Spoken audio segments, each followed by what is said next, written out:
Hello everyone, Simon Jacobson here. Another episode of Meaningful Live. Searching for the land of milk and honey. Finding beauty in the belly of the beast. This program is dedicated by Gloria Faz Ramos in memory of Nazario Faz and Margarita Ramos and Victor Faz Ramos. You may pick up from the somewhat cryptic, poetic title that we're talking here about the land of Israel. I just returned, literally just a few days ago, from the Promised Land, the Holy Land. I spent a week there. In many ways, it is the belly of the beast, especially when you go to Gaza. And I spent some time there, right near the Gaza border, close to Rafah, the southernmost tip, and seeing the military training and preparing to fight the enemy. And being someone who studied Bible my life, we know the expression, a land of milk and honey.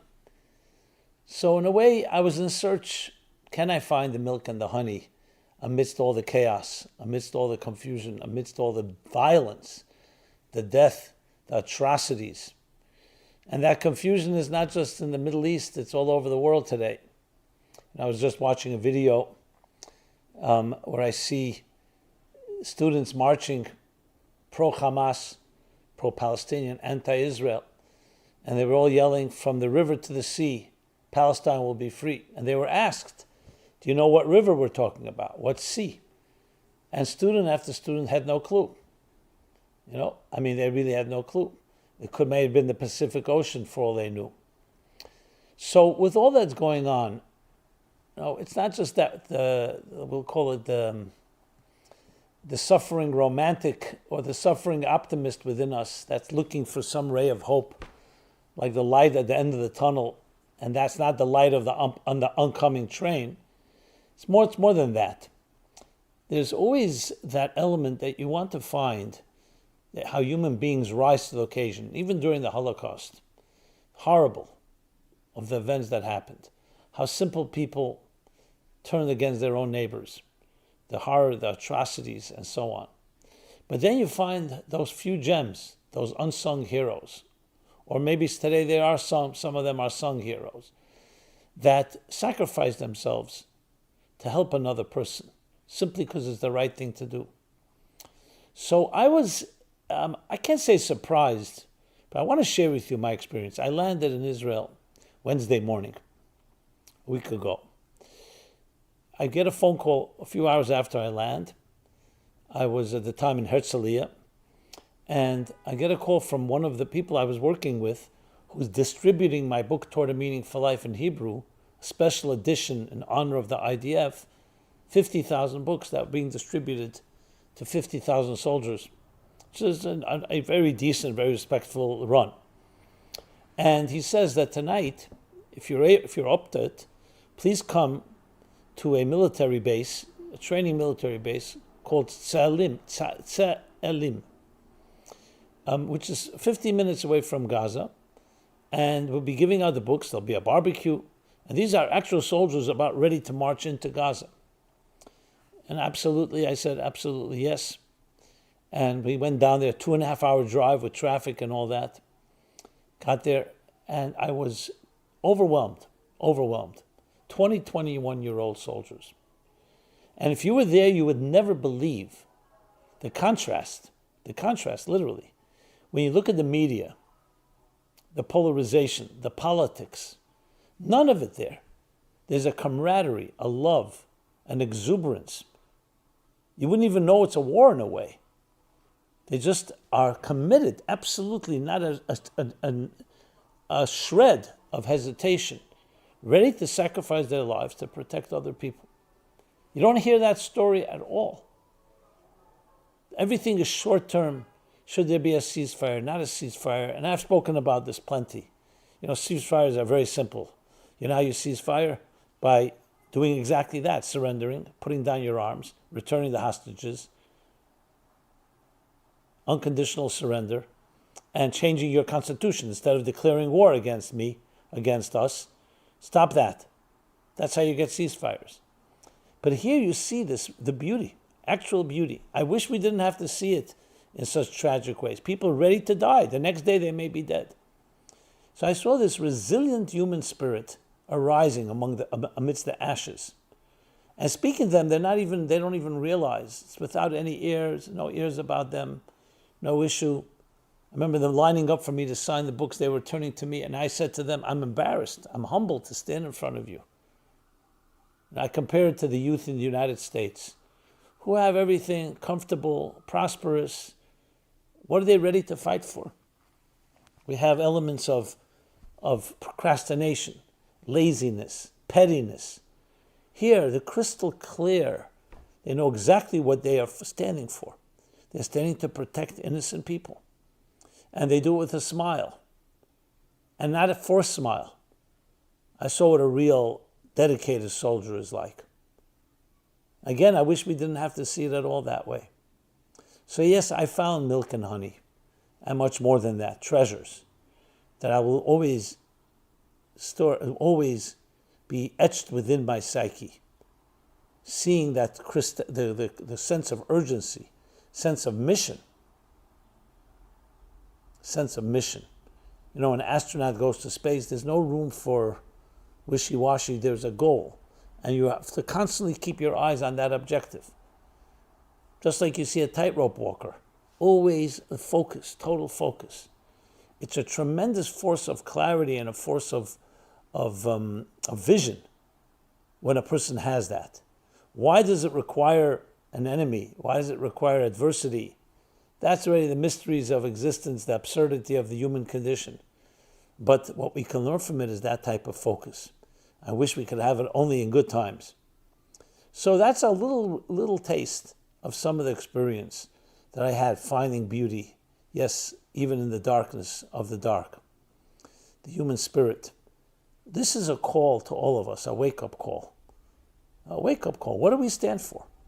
What moral vision do we stand for? And I know I'm biased, obviously, I'm subjective, I'm Jewish, clearly pro-Israel. But I think of it as a human issue. I think of it as a call, a clarion call, and a wake-up call to all of us as human beings. What do we stand for?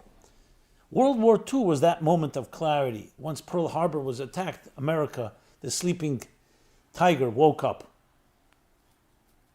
We're still not woken up to this. And maybe that's part of our blessing, that we become apathetic, somewhat lethargic. What's more important to us is still whether our baseball team will win or who's going to win the basketball playoffs and so on. So that's a blessing in a sense, but you have to also remember there are things called that life and death. And there are real issues to be dealt with. I have no doubt we are in an age of disruption. A shift is taking place on a cosmic level. And shifts are uncomfortable because they force you to have to challenge your own status quo and figure out where we're going from here. That's what shifts are. True paradigm shifts are that way. We're going through a cosmic shift, there's no question about it. And if you look at everything from the internet in general in the last 20, 30 years to how retail is held, AI, in politics, there's a disruption taking place. And disruptions are always a sign of a shifting order, a new world order. So either we will be part of the problem or part of the solution. And part of the solution is having the farsightedness, the bigger picture in mind, the bird's eye view, if you wish, where we see that these shifts are leading somewhere. And it's compelling us, it's behooving us to answer the question, what do you stand for? What are you ready to fight for? And it can't just be which video game or which baseball team or money or other impermanent elements. We're talking about the permanent values. That's what we're challenged. And when I was watching these 20, 21-year-olds, to them it's as clear as day. It's a blessing for them. I mean, it's not a blessing, the challenges they will face, the dangers they will face, but the clarity. I literally envy them, that type of clarity. How can I gain such clarity of understanding what you stand for and sharing that? And the goal here is not, God forbid, violence or war or trying to kill anyone. Defense is defense. When you need to defend yourself, that's what you need to do. The goal is not about defense. The goal is offense. What kind of world do we want to build? Unfortunately, we don't have leaders. I have not heard a leader, and I would be very happy to hear I'm wrong. A speech. Have you heard one speech, one talk by a political leader, by a head of state, by a business leader, by entertainment, any leader that's called a leader, that talked about vision? That we are here to talk about what did we stand for? What do we believe in? What are we ready to fight for? And this is not about being pro-Israel or anti-Israel or pro-Palestine. It's about in general. What do we stand for? The fact is, because of our comforts create apathy. Apathy creates a certain complacency, and that's where we're at. So this is all that came to mind. I spent one day in Hebron. Hebron is the place, maybe the most ancient place of civilization, where Abraham of the Bible comes. And I actually was a place where the tour guide showed me where Abraham stood, looking out at the burial plot that he bought for his wife. You literally see the stones that are over 4,000 years old. And I was like taken by the sheer history of it, that's saturating the very ground. And thinking a man like Abraham, brilliant philosopher, wealthy, successful in every possible way, pioneered the path that we call today human rights, civil rights, the path of virtue, of charity, of giving, of sharing. The diametric opposite of a selfish-driven life, a selfless one, serving. Every value we cherish, this man pioneered.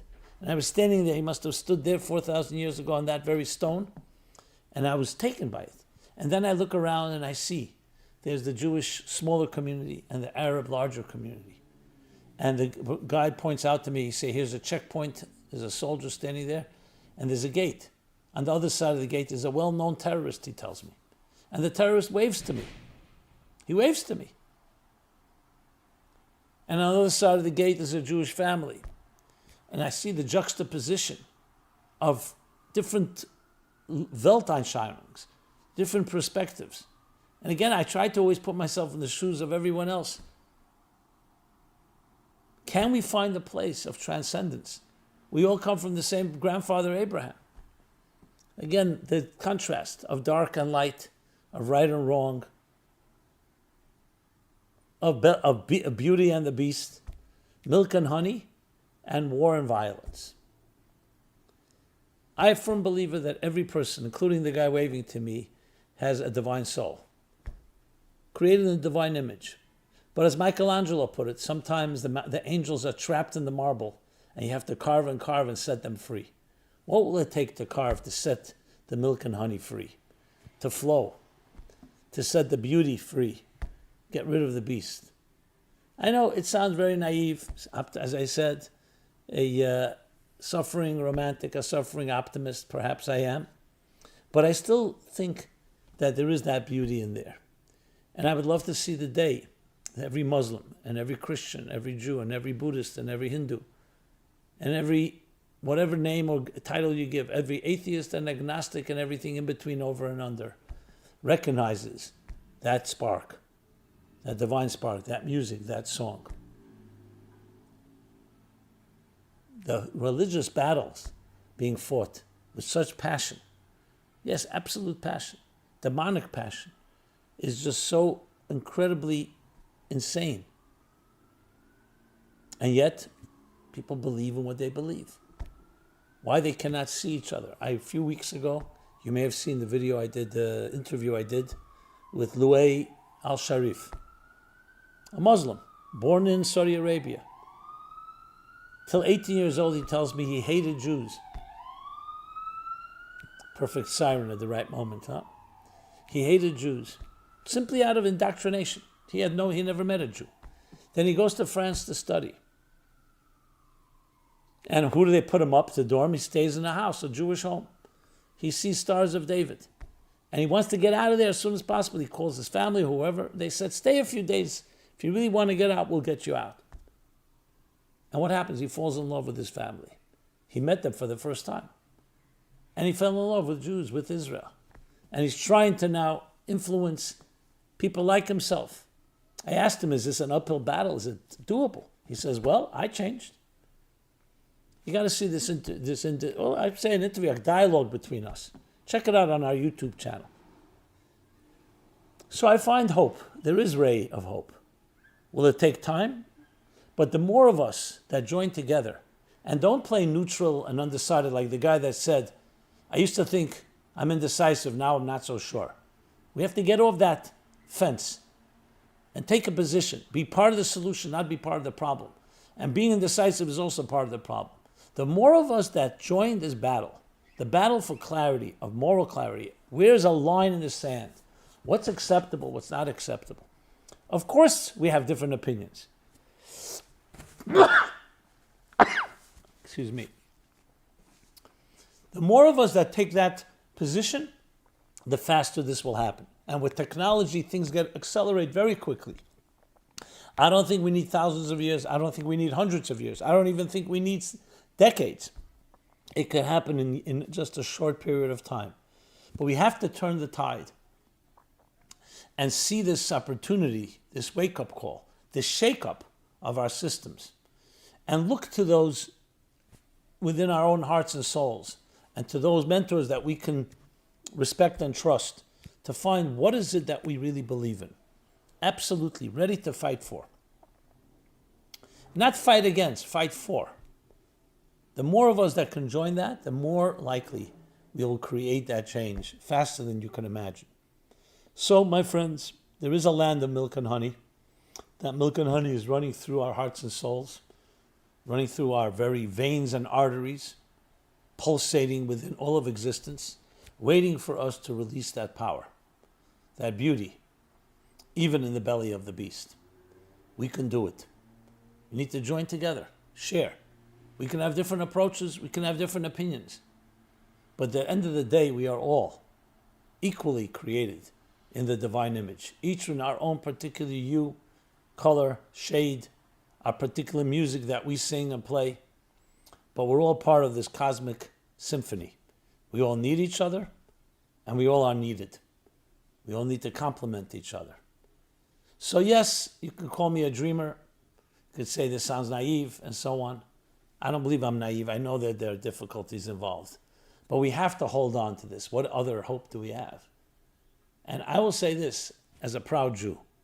4,000 years ago, my great-grandfather Abraham stood up against an entire world that opposed this. They saw him as a threat. And he was all alone. He had no one to turn to. Him and his wife Sarah. And what happened? Today, most of the world embraces Abraham and Abrahamic principles. If you count the 2.5 billion Christians and the 1.8 billion Muslims, the Jews are 14, 15 million, so I don't know how much that adds up. You have 2/3 or 3/4 of the world that embraces the Abrahamic faith. And the standards that just 250 years ago, a country like the United States was established based on all men are created equal, all people are created equal, and endowed by the Creator with unalienable or inalienable rights. It's only 250 years ago, but it's become today the standard. More and more countries seeking that attitude. That doesn't talk about financial opportunity and making money. Give people that freedom. Give them that dignity of who they are and their spirit. You can never imagine what a human being can accomplish. Let them spread their wings. And I say this to my Muslim brothers and cousins and sisters.